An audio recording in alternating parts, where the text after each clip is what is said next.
We are the sickest country probably in the world. 55% of the people over age 50 have some kind of bone loss. It's the number one disease of menopause, osteoporosis. Osteoporosis is an inflammatory disease. Correct. And as I'm a traditional trained internist and then functional medicine certified, so it is an internist, it's more about, are you ready for medication? And let's wait for the disease to happen and be very reactive. These bones are kept in a vessel in a body. What's happening in that body that's impacting those bones? Is it inflammation from your gut or from toxic burden? Is it high sympathetic tone from anxiety and stress? And especially as women with juggling multiple balls, we're always in that fight or flight response, either consciously or subconsciously. Ironically, the training for medical school is funded by the people that could benefit from it, that can promote the medications they're selling. Women will say, oh, but my blood looks okay. That's because the levels we're looking at are disease state levels. Exactly. So you're looking to find the disease.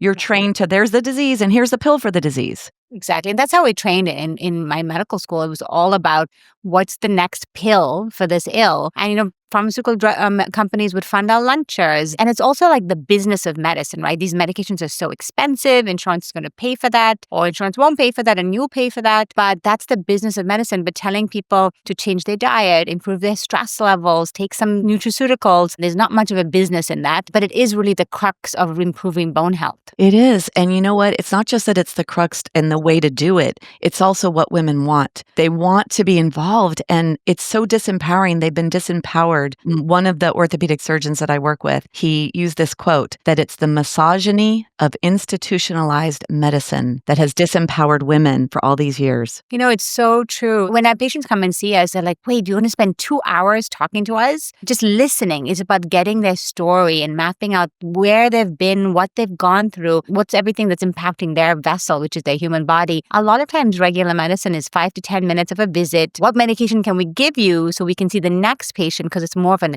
insurance fee-for-service driven model, and it's just not the right way to go about it. It's not. And then that brings up the whole point of payment. And women always ask me when I run functional labs, and they'll say, oh, does insurance cover that? I'll say, unfortunately, insurance or our system currently is not looking at building health. It's an investment in your future to take care of your health and to figure out what's going on. If insurance was not such a business for profit business, they would invest in your health because it's about improving longevity, preventing illness. So you want insurance for your car or insurance for your house. But if you have a lock that's broken, insurance is not going to cover that. Or if you have some paint that's stripping off, insurance is not going to cover that. You need to do your maintenance and you need to invest in your body. And it's great to have insurance for really catastrophic things, but you really shouldn't be using it. Insurance is not about health. It's more about sickness. It's a sickness care model versus a wellness care model. Absolutely. And then, a lot of my patients ask me, so you're a regular internist MD, but you also do this functional medicine doctor, and what's the difference? And I have to really say it's about the nuances like we were talking about before. What is optimal in the blood work? We're looking at the same labs, but as a regular internal medicine, vitamin D is a good one. The range is 30 to 100. As a regular internist, if you're 28, you're normal. But as a functional MD, I'd like you to be at least closer to 50. As an obesity medicine board certified MD, I'd like you to be closer to 70. So it's about looking at a good lab and being in the top quartile of the good lab,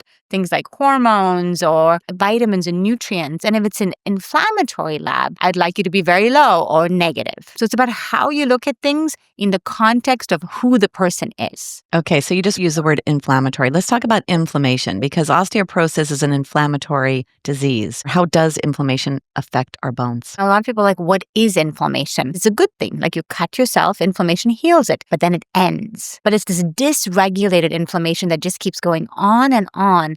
That's really the canvas by where you're painting all these chronic illnesses, including loss of bone. Our genetics are still developing. And when we have this much chronic stress and anxiety in our life, we're always in this pro-cortisol state. It's almost like we're running from a tiger. And if you're running from the tiger, you're going to be running. And when the tiger either eats you and your cortisol drops and you're kind of gone, or you get saved and your cortisol drops and then there's a stop in inflammation. But the constant running in our modern world, if it's stress, anxiety, your cortisol keeps going higher and higher. And you need immediate blood sugar to support that. And when blood sugar happens, insulin goes up, and this whole cascade of hormones is very pro-inflammatory. So inflammation in short bursts that stop is okay, but this chronic inflammation leads to bone loss and autoimmune diseases, and it's the canvas for which you find a lot of other chronic illnesses. Yeah, what I always say is your bones are your bank for minerals and many of the needed aspects to run the inflammation. Your bones have to dissolve because whatever's happening in your body, especially magnesium, calcium is nature's Band-Aid. It's going to go wherever it's needed. So what are some of the ways that you check for inflammation? The ways we kind of check for inflammation generally, and a lot of my patients are like, well, my doctor didn't check for inflammation. I asked them to. In their defense, as an internist, we're not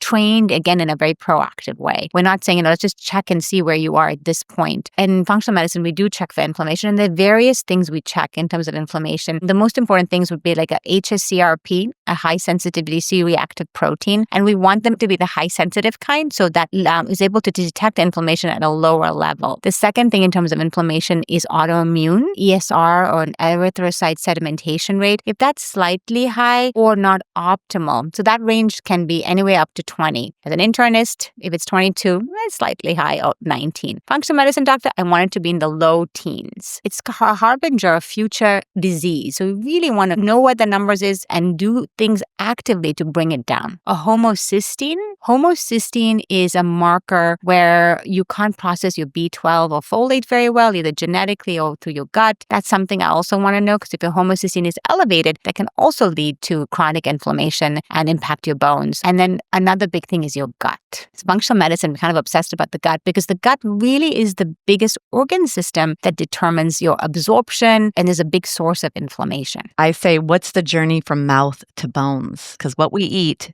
is what builds our bones. Correct. What is that pathway? And the pathway is the gut. You are like, this is your wheelhouse in terms of nutrition and really telling people to be mindful of what they're eating. A lot of my patients are in their 40s, 50s, 60s, and it's their peak of their career, or they are now new grandparents, or just super busy moms. And nobody is making the time to eat nutritiously. It's like, what can I get that's quick, processed, and fast? A big nutrient we push is fiber. As a nation, most of us are constipated. We're not getting enough fiber. And it's really important to have fiber so you can detoxify well, bind all those bad toxins and eliminate them, help with reducing your insulin levels, help you reducing your blood sugar. And there's a lot of misconception of what fiber really is. But your one bowl of arugula has 0.2 grams of fiber versus black beans or avocado. And I encourage patients to get at least 30 grams of fiber. But that does take work because it's not a processed quick bar. An avocado has 14 grams. Half of an avocado has 7. I always recommend 30 grams to the ladies I work with as well. And the other aspect of fiber is that it becomes the food for the good gut microbes that then become the gatekeepers. They help to protect your lining so you don't get a leaky gut and spill things into your system and trigger inflammation. With inflammation, it's so important to know your numbers. When we approach patients, we kind of look at 4 different pillars. The first one is hormones, which really the stress hormone, that cortisol is important. What are your sex hormones? And more importantly, testosterone. Are you measuring that like every 3 to 4 months? The second pillar is your gut health. Not only your gut microbiome, like do you have the wrong bacteria in there, but what is that gut lining? And especially given our recent fires in LA, all these toxic burden is going to damage our gut lining. So it's super important to know what's going on with your gut lining. And then the third pillar that we commonly look at is toxic burden. Toxins aren't an issue for everyone, but people who don't detoxify well, it's a bigger issue. People who are constipated, it's a bigger issue, because toxins mimic hormones and they mimic neurotransmitters, so they could cause you to be anxious or depressed or gain weight or feel tired. And then the fourth most important pillar is lifestyle, which is nutrition and movement, which you have to prioritize, especially as a woman. If you enjoyed this clip from Stronger Bones Lifestyle, be sure to check out the next video or dive into the full podcast episode. Before you go, hit that subscribe button so you don't miss a thing. Thanks for watching, and I'll see you in the next video.